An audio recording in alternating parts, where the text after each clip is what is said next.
I think a world government is close to impossible due to all the individual and very different views shared in the world today.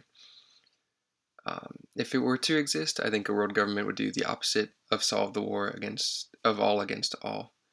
I think any tension in the country or the nation or the government would create a division, not to mention separate rebellions fighting the government independently, and if they meet, they might fight each other too.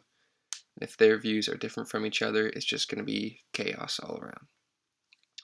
The only people not fighting in this scenario would be people who agree with the one world government, and even they might get dragged in with the fighting with all the rebellion.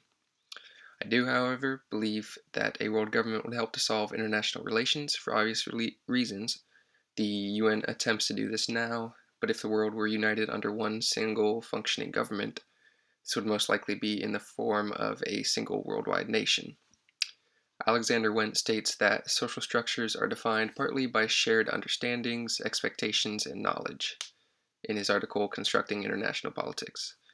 This being said, an ideal world government would have to take all of these factors into account to function.